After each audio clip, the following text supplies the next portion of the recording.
Ya chicos, vamos a ir empezando, ya conforme vaya avanzando quizás se van uniendo más compañeros.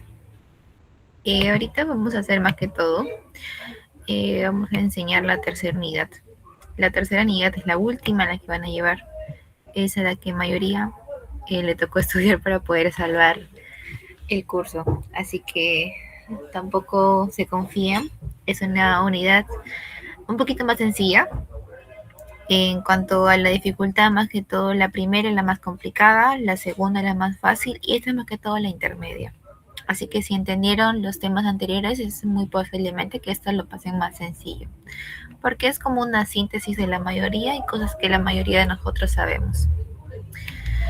Bien, ahora vamos a hablar sobre la teoría del proceso infeccioso. Acá más que todo permite poder comprender la aparición y cómo esto se transmite las enfermedades, por ejemplo el COVID, que vimos que fue muy devastador para todos nosotros. Primero, hubo un agente causal, ¿no? Que fue el SARS-CoV-2, que lo proporcionó en sí todo la pandemia que tuvimos. Luego tenemos como segundo punto el reservorio, el tercero la puerta de salida, el cuarto el mecanismo de transmisión, quinto la puerta de entrada y sexto el hospedero susceptible. Acá luego más adelante se va a explicar cada uno, pero tienen que entender que sí o sí, para que un proceso infeccioso se pueda cumplir, tiene que llevar todos estos procesos para que así puedan entender cómo se va a desarrollar la infección. Primero vamos a hablar sobre el agente causal. Acá, como podemos ver, el agente causal es necesario para que pueda ocurrir una infección. Por ejemplo, acá tenemos que tiene que tener varias características. Por ejemplo, una de ellas es la infectividad. ¿Qué quiere decir la infectividad? Que es la capacidad de poder alojarse y multiplicarse. Acá la mayoría de virus que nosotros sabemos entran a nuestro organismo, pero con uno solo no nos hace daño. Sino que pasa, esos virus se alimentan de nosotros y así hacen que se reproduzca y así que la enfermedad nos, nos ponga peor. ¿Ya? Eso es una característica que tiene que tener acá el agente causal.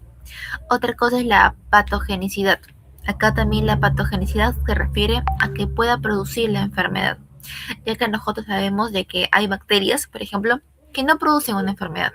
Nosotros para llevarlo a un agente causal tenemos que sí o sí tener patogenicidad, es decir, que pueda producir alguna enfermedad.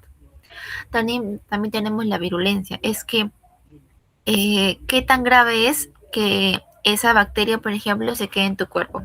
Esa es la virulencia, es la capacidad que tiene de que pueda producir casos muy fatales que te puedan llevar hasta la muerte. Y la transmisibilidad es que pueda pasarse de un organismo a otro, ya sea con contaminación directa o puede ser también con comida. Por ejemplo, nosotros sabemos de que el VIH, por ejemplo, con transmisiones sexuales se puede contagiar. Ya, ese también es un agente causal.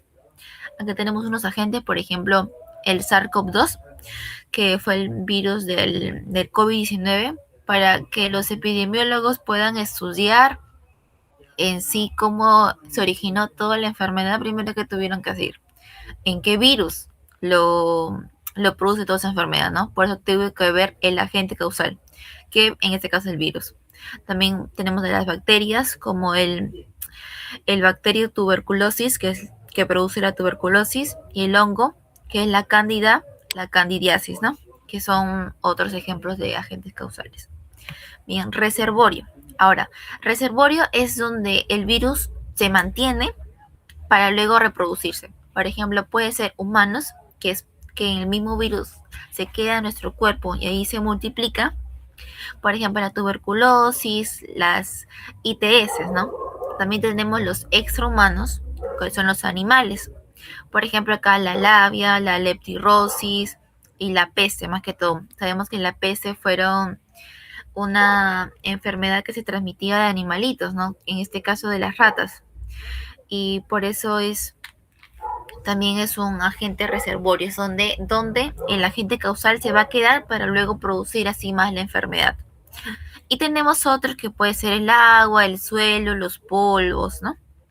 Por ejemplo, nosotros sabemos que también en alimento, nosotros sabemos de que tenemos que cocinar bien las verduras para poder comerlas, porque esos pueden estar contaminadas, por ejemplo, de heces que tienen alguna enfermedad, que tienen parásitos, si tu citocercosis, por ejemplo. ¿Y qué puede ser? Nosotros por comer eso que está mal lavado, nosotros nos podemos enfermar. Ese también puede ser un tipo de contaminación. Acá también un punto muy importante es el portador.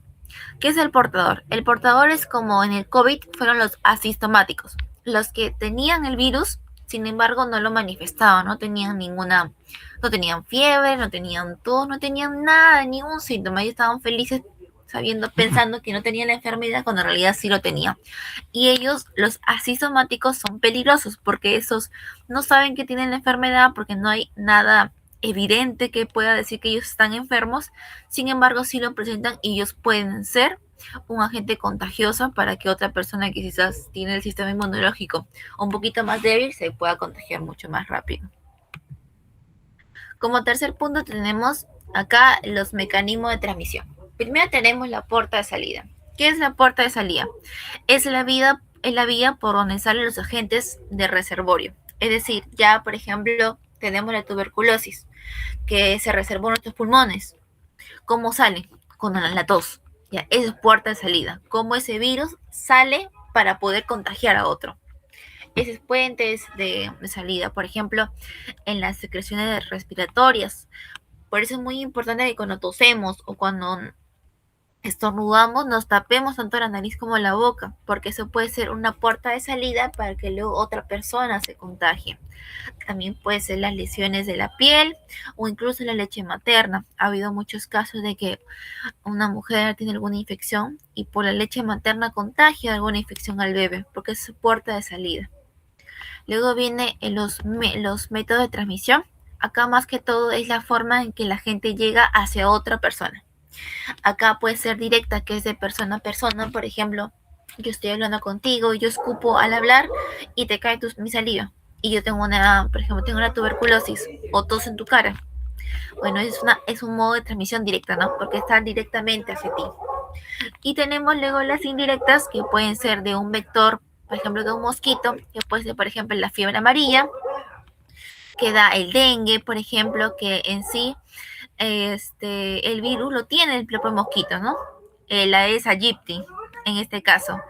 Y la Aedes aegypti viene y te pica, ya, y tú te contagias del dengue. Ya, eso es una indirecta. También tenemos por vehículos, que puede ser el agua, los alimentos o los objetos contaminados y el aire, más que todo en aerosoles o partículas suspendidas.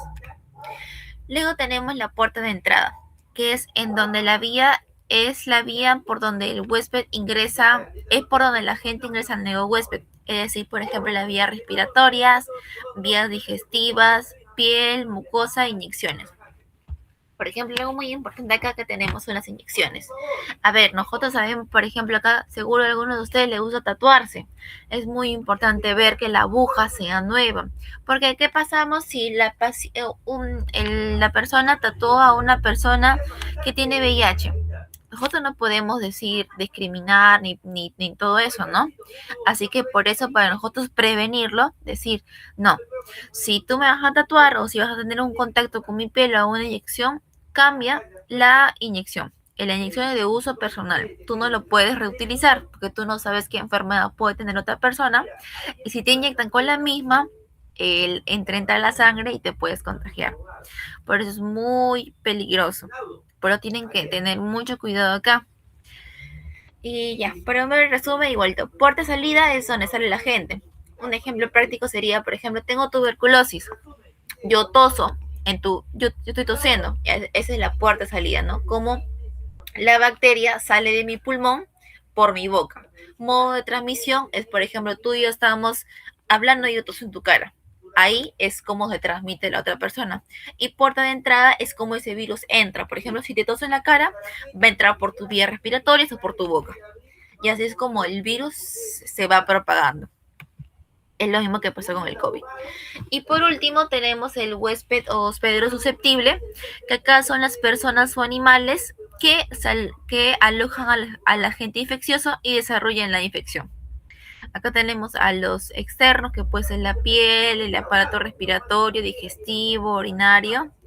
Factores internos, que te puede dar, por ejemplo, fiebre, inflamación, y adquiridos, que puede ser vacuna, antibióticos o saneamientos. Acá es muy importante que, como nosotros vemos acá, esta es la cadena epidemiológica que sí o sí se tiene que cumplir cada uno para que tú puedas así se propagar, así se vuelve como un ciclo vicioso y así la gente se va contagiando. Pero ¿qué pasa si nosotros actuamos y pa, eliminamos uno? Esa es una preventiva. Porque si nosotros eliminamos, por ejemplo, acá la puerta de salida, poniendo las mascarillas en este caso, hacemos que la propagación sea mucho menor. Es por eso muy importante entender todos estos procesos y poder ver dónde podemos atacar y así tener la cadena epidemiológica completa. Bien, ahora los procesos infecciosos en la población.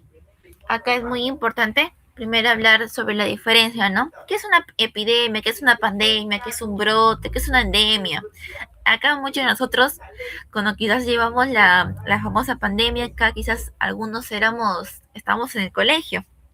Y dije, ¿qué es pandemia? ¿Qué será pandemia? No sabíamos qué es eso. Ahora vamos a entender cuál es la magnitud, porque acá todos se parecen, sin embargo, la magnitud es lo que cambia. Acá tenemos primero un brote, que es el más leve, ¿no? Acá tenemos, por ejemplo, una aparición de dos o más casos de una misma enfermedad que tienen una relación entre sí. Por ejemplo, en un colegio se sirve comida mal estado y les da a todos diarrea. Ese es a 3 personas diarrea. Ese es un brote. Porque solamente se le dio a 3 personas. Es muy poquito, en un espacio muy reducido, solamente en un solo colegio, como para nosotros decir que fue por muchas más razones. Si fuera un colegio, por ejemplo, si fueran 7 colegios de la provincia de Huaral, por ejemplo, ahí sí ya cambia, porque son más. En cambio, si solamente es un colegio y algunos casos, viene a ser el brote. Luego viene la epidemia, que la epidemia viene a ser la aparición de un número inusualmente elevado de casos de una enfermedad en una región o una comunidad. Por ejemplo, en la selva, que hay unos casos de subida de dengue por un tiempo determinado. Ya, esa es una epidemia, porque solamente, por ejemplo, se da en la capital de Loreto.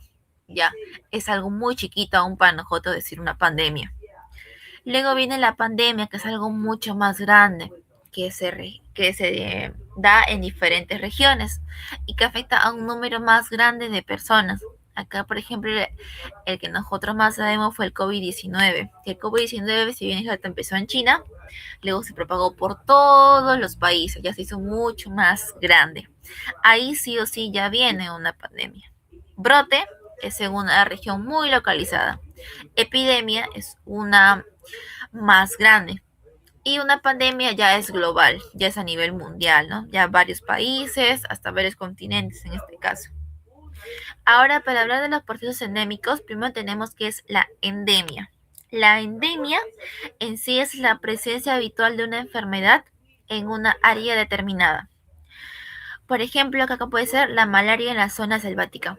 Por ejemplo, tú ves, en el 2020 hubo 50 personas con malaria en la selva. Y tú ves en el 2021 hubo 23.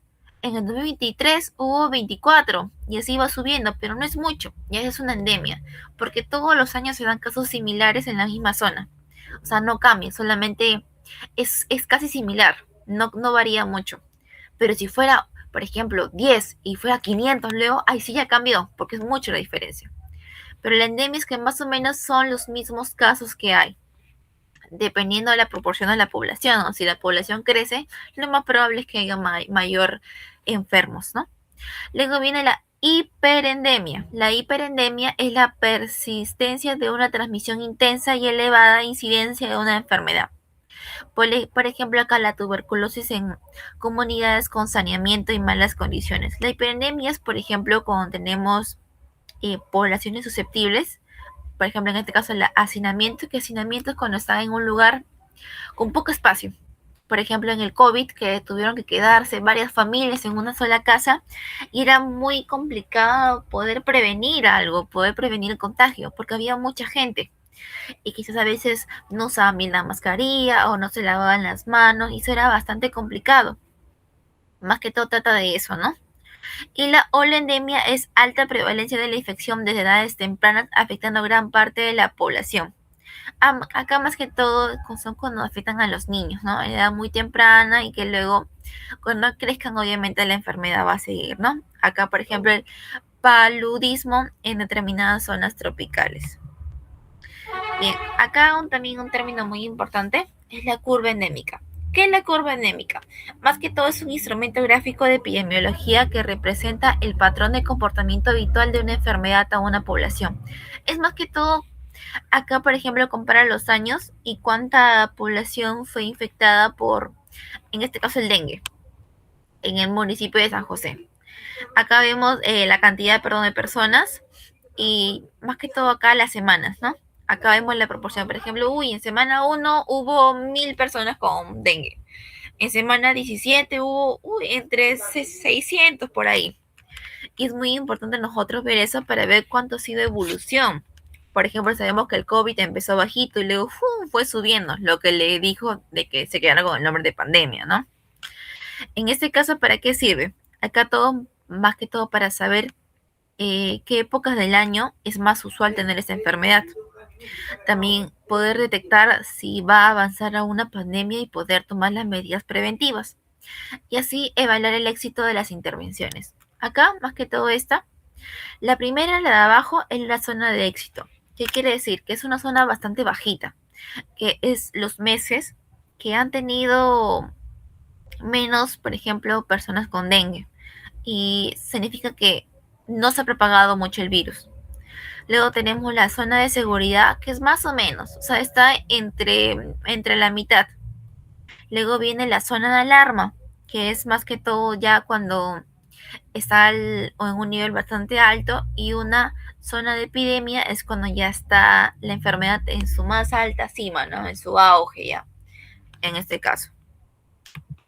¿Y cómo se saca eso? Ahora vamos a entender acá. Primero se va a recolectar los datos que se toman en los casos mensuales de la enfermedad. Por ejemplo, acá vamos a recopilar los casos del 2012 al 2018. Por ejemplo, en enero del dengue hubo 50 casos, en el 2013 hubo 25, en el 2014 36, en el 2015 40, en el 2016 20, en el 2017 56, en el 2018 48. Esos son del mes de enero todas las personas que han sido diagnosticadas con el dengue. Primero que hace, no nos va a servir así porque vemos que está desordenado. Tenemos que sí o sí ordenarlo de menor a mayor. En este caso sería 20, 25, 36, 40, 48, 50 y 56. De menor a mayor, recuerda, siempre, siempre, siempre. Luego vamos a ubicar la posición de la mediana. Recordemos que la mediana, como su mismo nombre dice, vamos a primero a identificar cuántos elementos tiene. Por ejemplo, acá tiene 1, 2, 3, 4, 5, 6 y 7. Y la fórmula es 7 más 1 sobre 2. En este caso, 7 más 1, 8. Sobre 2, 4. Es decir, en el puesto 4 es la mediana. 1, 2, 3, 4. Es decir, 40 vendría a ser la mediana.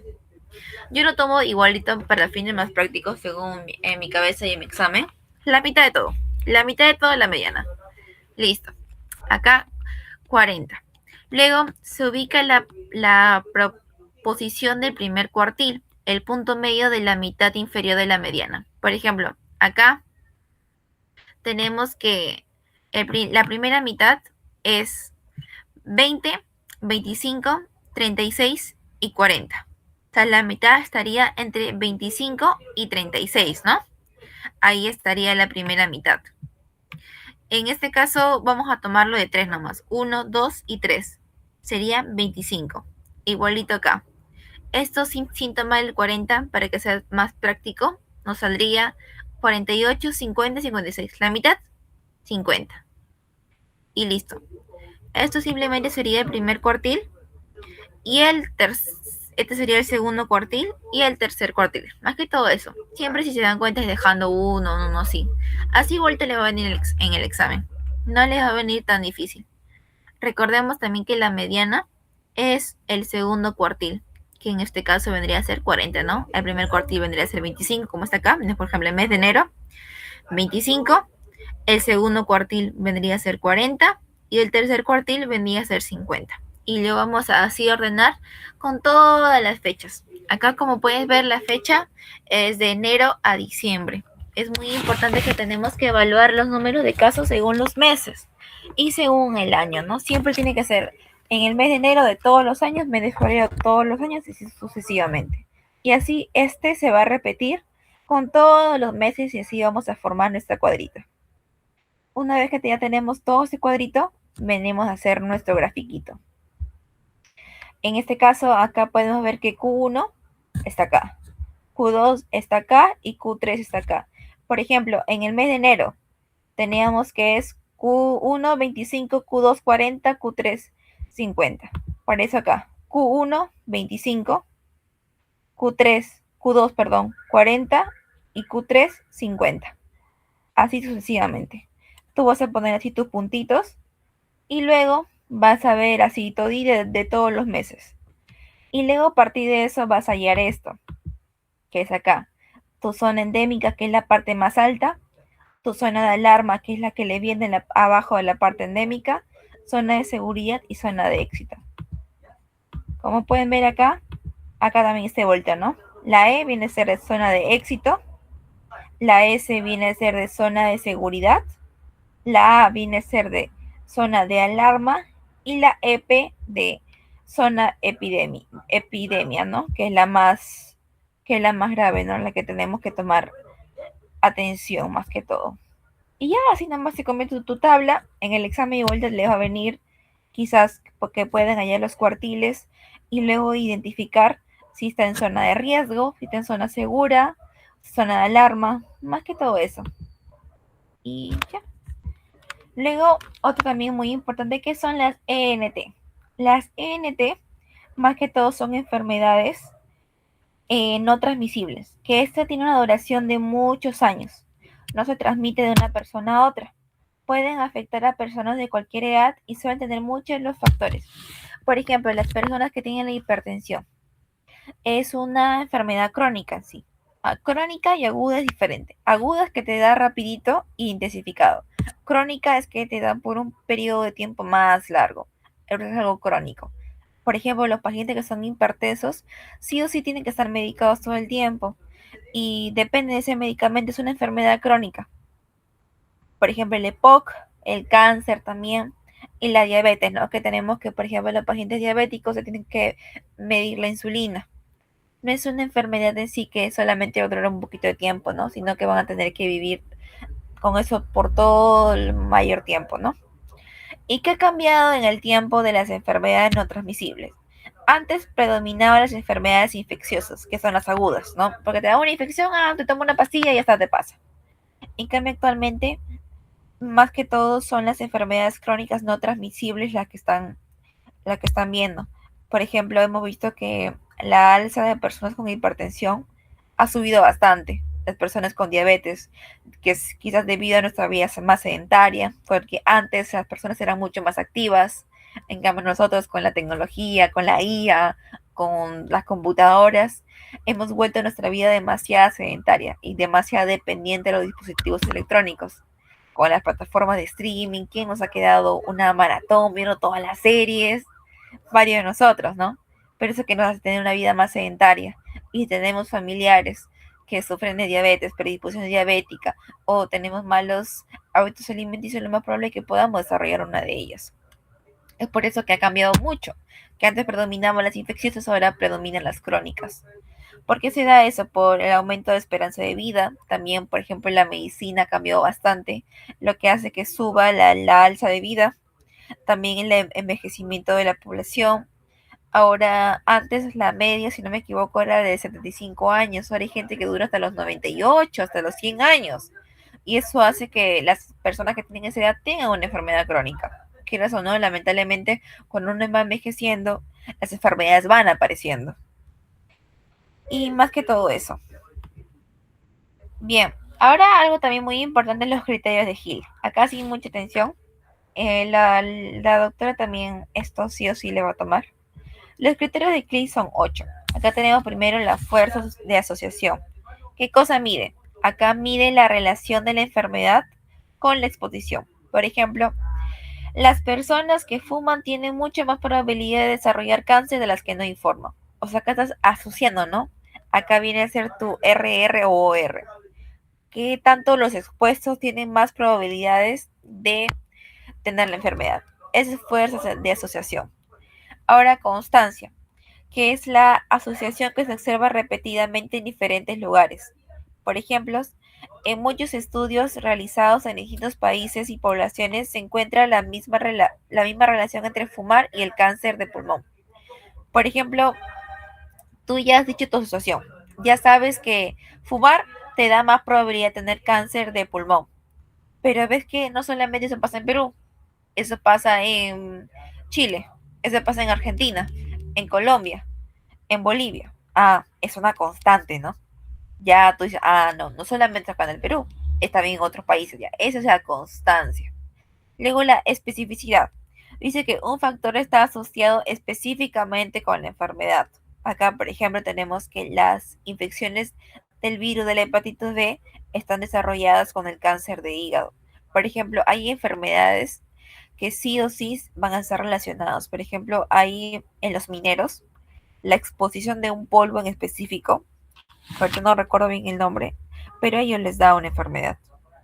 Y le dice, ¿tú de ahí qué trabajas? Ah, soy minero. ¿En dónde? Y te dice el lugar, vas a saber que en ese lugar hay ese polvito. Y dice, ah, esta persona ha desarrollado por eso. Es sí o sí. Por ejemplo, también sabemos que las personas que tienen hepatitis B van a desarrollar cáncer de hígado. Ya, esa es la especificidad. Que una infección sí o sí te dé algo. Te dé algo. O sea, eso es especificidad, que sea muy específico. Temporalidad es la causa debe de ocurrir antes del efecto y debe existir una secuencia temporal en la exposición. Allá. Por ejemplo, acá tenemos a una persona que fuma, que fumó durante 4 años y luego le da el cáncer. Esa es temporalidad, que después de estar expuesto, sí o sí le dé la enfermedad. Por ejemplo, también otro que sería la persona, ya, una persona que es heladero, que todo, que está en congelados. Sí o sí la persona está congelados 4 meses trabajando. ¿Y qué hace? Le da síndrome de túnel carpiano. ¿Por qué? Por la exposición del frío. Ya, esa es temporalidad. Debido a la exposición tan prolongada que ha tenido el frío, le va a dar el túnel carpiano. Eso es temporalidad. Luego tenemos la relación dosis-respuesta. Acá, a mayor exposición, mayor riesgo de desarrollar la enfermedad. Acá igualito. Cuando, por ejemplo, cuantas más botellas de alcohol tomes, más probabilidades te va a dar de cirrosis. Esa es la dosis y exposición. Si tomas ocasionalmente o así para festejar el fin de ciclo, festejar que bajaste de ese curso que pensabas que no ibas a pasar, es como que no tienes mucha probabilidad de sufrir cirrosis. Pero ¿qué pasa? Si eres un alcohólico social, que todo el tiempo para tomando, que busca cualquier excusa para poder tomar, que todos los días tomas, por ejemplo, esa es mayor exposición, ¿no? Lo cual lo más probable es que te dé mayor riesgo de sufrir una enfermedad. Esa es relación dosis-respuesta. Luego tenemos la plausibilidad biológica, que es la relación debe ser compatible con lo que conocemos sobre cómo funciona nuestro organismo. Por ejemplo, acá tenemos que el tabaco contiene sustancias que dañan el ADN y pueden provocar el cáncer. Por ejemplo, acá tenemos la plausibilidad biológica también, una embarazada, que una embarazada no puede tomar alcohol. ¿Por qué? Porque sabemos que puede dañar al feto. Eso es algo que nosotros sabemos por biología, biológicamente. Ya, esa es plausibilidad biológica. Luego tenemos la coherencia, que es la relación propuesta no debe contradecir con lo que ya conocemos. Por ejemplo, la relación entre la obesidad y la hipertensión no contradice lo que sabemos del cuerpo humano. Acá sí o sí como que tiene que estar relacionado con lo que nosotros tenemos de conocimiento, ¿no? Por ejemplo, nos dice, esa persona estuvo expuesta mucho tiempo al frío, por eso le dio cáncer de mama. Nosotros sabemos que el frío da cáncer de mama, no. Casi que no es coherencia, no es algo que nos han enseñado. Pero sí nos dicen, la persona es una persona que trabaja en una industria textil tejiendo a mano. Ah, lo más probable es que y le dio túnel carpiano. Ah, tiene razón. Movimientos repetitivos, túnel carpiano, sí es coherente. Ya, eso es coherencia. Lo que nosotros sabemos que sea igualito a lo que nos dice. Y evidencia experimental, acá más que todo es, si te están en un ejercicio, te dice, y documentos científicos dicen que esto, ya, es evidencia experimental. Más que todo es eso, ¿no? Listo, ahora tenemos la tabla de tetracórica, que en realidad es similar, no se asusten por estos números. Acá recordemos que tenemos nuestra tabla de expuestos y no expuestos, ya, en vez de expuestos y no expuestos, acá es positivo y negativo, y vuelto acá, enfermos y sanos. Eso sí, apréndanse de memoria, que siempre acá, en la intersección de los positivos y los enfermos, van a estar los verdaderos positivos, es lo que sí o sí tienen la enfermedad. Luego tenemos en los negativos enfermos los falsos negativos. Acá, por ejemplo, en el COVID, ¿no? Que nos daban la prueba rápida, algunos nos ponían falsos, pero en realidad sí estábamos contagiados del virus. Ya, esos son los falsos negativos. Luego tenemos los sanos positivos, que son los falsos positivos, es decir, las personas que no tienen la enfermedad, pero aún así les sale positivo. Y acá están los verdaderos negativos, o sea, los que sí o sí no tienen la enfermedad. Eso más que todo ponerse de memoria. Acá, verdaderos positivos, falsos positivos. Acá, por ejemplo, en positivos van a estar todos positivos. Y acá en negativos van a estar negativos. Sí o sí. Sí o sí. Y acá es verdadero, falso. Yo me lo aprendí así. En esta fila todo positivos, en esta fila todo negativo, luego es verdadero, falso. Así. Y ya está. Y sabes eso, y la tabla primero de sensibilidad. Sensibilidad es la capacidad de la prueba para poder identificar correctamente los enfermos. Acá tenemos que es los verdaderos positivos, que es A, sobre los totales positivos, ¿no? Por 100. Y ya, simplemente multiplicas y te va a salir la sensibilidad. Más que todo esto. Es para hallar qué tan sensible se refiere a cuántos enfermos de verdad se detectó. Y especificidad es lo contrario, ¿no? A cuántos sanos de verdad se encontró. Lo mismo tenemos, que es D, que es verdaderos negativos sobre acá, de los totales sanos. Más que todo es eso. Ahí, acá era acá, total de enfermos. Acá también total de sanos. Y por 100 y te va a salir. Lo mismo, solamente es fórmula. Acá no tiene mucho que aprender, simplemente aprendes acá. Sensibilidad, que es verdaderos positivos, sobre el total de enfermos. Y especificidad, que es el falso positivo, no, perdón, verdaderos negativos sobre total de sanos. Y les va a salir la misma respuesta. Ese es full cálculos, sí o sí recuerden tener su calculadora, que es muy importante. Sí o sí, lo más probable es que le vengan para poder identificar, por ejemplo, no te van a decir a ti la cantidad de enfermos, te van a decir los verdaderos positivos fueron 50. Y tú tienes que saber dónde colocar los verdaderos positivos. Por eso acuérdense, en esta fila de positivos, todos positivos, en esta fila de negativos, todos negativos, y acá es verdadero, falso. Y ahí lo sacan todito. Y por último, viene el valor predictivo. El valor predictivo más que todo se puede pasar a valor predictivo positivo y valor predictivo negativo. Acá hay que tener más en cuenta la probabilidad de tener una enfermedad cuando la prueba sale positiva. Acá más que todo es fórmula. Vemos de que con esta tablita tenemos acá, ¿no? A más B, C, D, C más D. Y vuelto acá es A sobre A más B por 100. Y el valor predictivo negativo es lo mismo pero intercambiando, ¿no? Acá podemos ver un ejemplo. El gol estándar es una prueba verdadera. Simplemente, si le viene eso, solamente es así. Acá tenemos primero que vendría a ser A, que vendría a ser los verdaderos positivos, que son 40, como pueden ver acá, sobre el total, ¿no? El total de positivos, que vendría a ser 450%, 89% acá. De las personas con resultados positivos, 89% realmente tienen la enfermedad. Así nada más se responde. Luego viene el valor predictivo negativo, que es primero, ya, el acá, que son los sanos, 450, más el sobre el total, ¿no? Que viene a ser 550 por 100 y sale 82.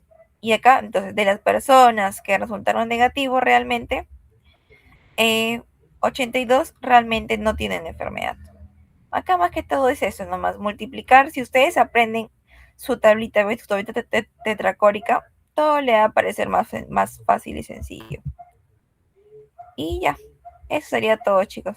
Traté de resumirles con las cosas que yo me acuerdo del examen, porque sé que esta unidad se le va a juntar todos los finales y van a estar bastante saturados y es de lo que yo me acuerdo de lo que viene en el examen. Bueno, chicos, eso fue todo. De todas maneras, si tienen alguna duda acerca de su examen o algo, no duden en escribirnos. Acá a Londres les digo que siempre les trato de ayudar. No solamente a Londres, también a todos ustedes, escríbanme. O si quieren para otro curso, para desarrollo, que también desarrollo tienen que estudiar. De que Caviedes no perdona nada. Caviedes tienes una mala, te tacha todo, sin asco. Así que también estudien desarrollo bastante. Desarrollo y epidemiología creo que son los cursos más complicados, ¿no, Miguel?